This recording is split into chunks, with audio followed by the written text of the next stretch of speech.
Well, hello my friends. Today we are going to do a little video because I actually had a comment asking what my thoughts were in regards to the actual Moment cases. So here's a quick video for you guys showing off the Moment case from the iPhone 7 Plus and the new iPhone XR case by Moment.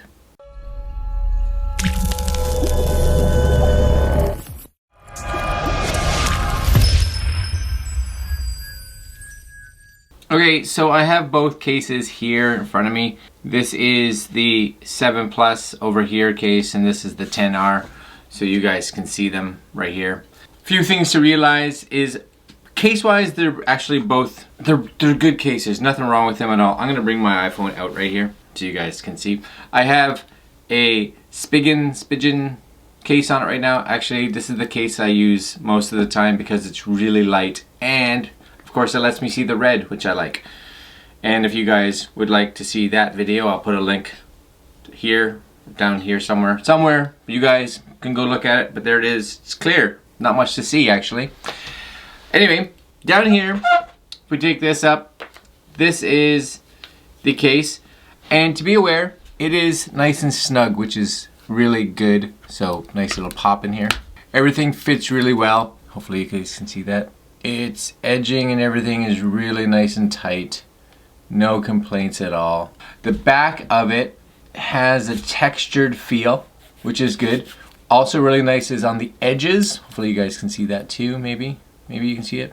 It's kind of got a rubbery feel to it, more so than the back, if you can hear.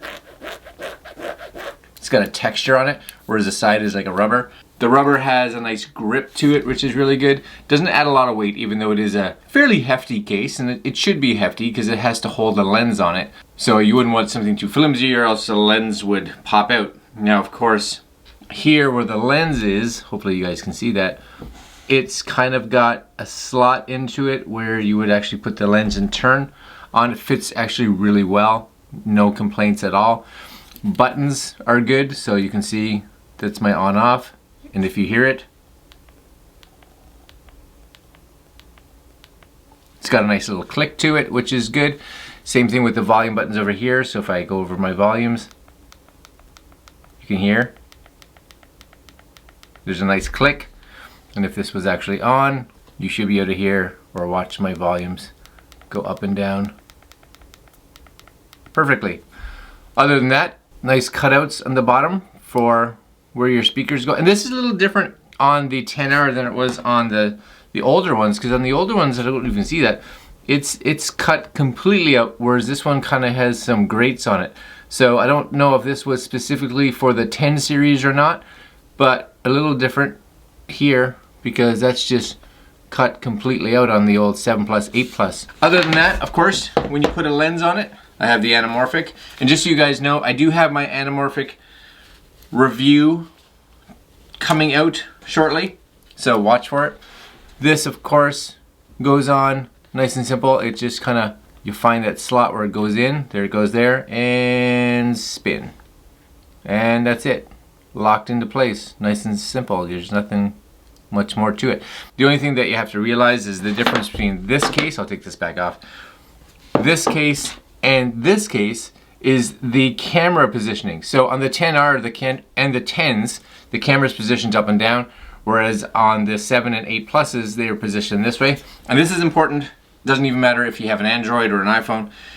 Out of the box with the anamorphic lens, because it's designed to go on a certain way, on this case, it's set perfect. So when it goes in, it snaps into place and it's aligned perfectly.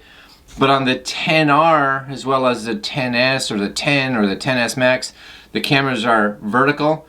So because of that, inside this lens, and just kind of off topic a little bit, there's a little tiny, hopefully you can see that, there's a little tiny like screw area there, and your bag actually comes with this little screwdriver, like hex wrench. And you would loosen this and you could spin it. And basically you're spinning it enough because it has to mount at a 90-degree angle on those cameras. So just a little pointer for you. But anyways, these cases, not that expensive, which is surprising. I got the 10R one, it was on sale actually. I think it was $24, normally $29 US. That's cheaper than, let's say, an Apple case. Now, it's not as cheap as, say, one of these, but this holds a moment lens.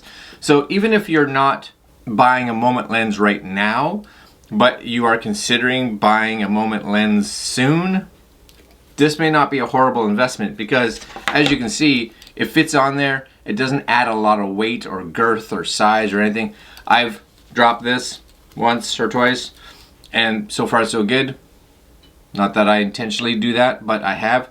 And yeah, it's a good case. If I know or think that I possibly will be shooting with this lens, I will use this case for sure. If I'm out and about and this lens is at home, honestly, I'm switching back to this because I just like how slight it is. And I like the fact that I can see the red. That's really it. Anyways, guys, there you go. Thanks for the question, and hopefully this video answered it for you. And that's it. New video coming out right away. Like, comment, share, and subscribe as per the usual. And we will see you guys in the next video. Later, my friends. Have a good one.